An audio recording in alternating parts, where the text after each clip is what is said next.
जीवन की यह सच्चाई है कि मृत्यु सुनिश्चित है, लेकिन मृत्यु के बाद उस व्यक्तित्व का समाज अगर स्मरण करता है तो निस्संदेह वह कृतित्व स्मरणीय होता है, वंदनीय होता है। आदरणीय अरुण कुमार पांडे जी एक सामान्य परिवार से उठ करके एक पत्रकार के रूप में हमारे पत्रकारिता जगत का भारत के स्वतंत्रता संग्राम को आजादी दिलाने में बहुत बड़ा योगदान है। हम अमित जी से आग्रह किए थे और आपके भी विचार में है कि एक बार इस आजादी के अमृत काल में इस देश के पत्रकारों ने जो जंगे आजादी में लोकमान्य बाल गंगाधर तिलक से लेकर के राष्ट्रपिता महात्मा गांधी तक के योगदान की चर्चा आनी चाहिए।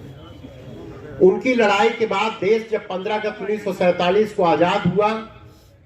उससे कम चुनौतियां हमारे सामने नहीं थीं। इस आजाद भारत की रूपरेखा कैसे हो, जहां नीति नियंता इस बात को तय कर रहे थे, वहीं पर समाज के दुख दर्द की आवाज को नीति नियंता तक पहुंचाने का काम पत्रकारिता जगत ने करने का काम किया था। उस पत्रकारिता जगत में कम समय में मेरा छोटा सा जनपद प्रतापगढ़, लेकिन आजादी की लड़ाई में, शिक्षा में, साहित्य में, राजनीति में, पत्रकारिता के क्षेत्र में माननीय डियावा साहब अगर भारत के नक्शे पे एक बार प्रतापगढ़ को कोई देखने का प्रयास करता है तो थोड़ा समय लगता है,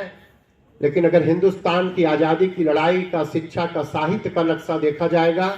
मेरा प्रतापगढ़ स्वर्णिम पृष्ठ है। उस स्वर्णिम पृष्ठ के नक्षत्र है आदरणीय अरुण कुमार पांडे जी। पत्रकारिता जगत के बाद, सीमित संसाधन के बाद भी आपने गांव के सिपाही समाचार पत्र का साप्ताहिक रूप से प्रारंभ किया और पत्रकारों की लड़ाई, पत्रकार की सुरक्षा के लिए पत्रकार कल्याण परिषद की आपने स्थापना की और हमारे कॉलेज के अध्यक्ष के रूप में, एक संवेदनशील व्यक्तित्व के रूप में, शिक्षक शिक्षार्थियों के संरक्षक के रूप में आपका व्यक्तित्व निस्संदेह वंदनीय है। माननीय देश के प्रधानमंत्री नरेंद्र मोदी जी 15 अगस्त 2022 को अपने उद्बोधन में कहा कि 2000 राष्ट्र बनाना है,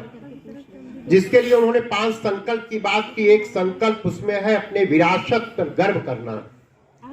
देश के प्रधानमंत्री रहे माननीय राजीव गांधी जी की समाज स्थली वीरभूमि जाइए। राजीव जी का एक स्टेटमेंट है कि देश में हम नई सभ्यता को तब पनपा सकते हैं जब हम अपनी विरासत के मार्ग पर चलें, और यही गौरवशाली विरासत की तार को आने वाली पीढ़ी से जोड़ना आवश्यक है, और यही विरासत की तार को आने वाली पीढ़ी से जोड़ने का प्रयास करने वाली संस्था, प्रयास करने वाले व्यक्तित्व अभिनंदनीय होते हैं, वंदनीय होते हैं। इसके लिए हम डॉक्टर अनूप पांडे जी का, अपने कॉलेज के सम्मानित प्रधानाचार्य डॉक्टर अमित पांडे जी का, अरविंद पांडे जी का हम बधाई देते हैं, आभार व्यक्त करते हैं आप सबका, जिन्होंने इस कार्यक्रम को करके आने वाली पीढ़ी के तार को जोड़ने का काम किया है। क्योंकि आज 21वीं सदी के तीसरे दशक के तीसरे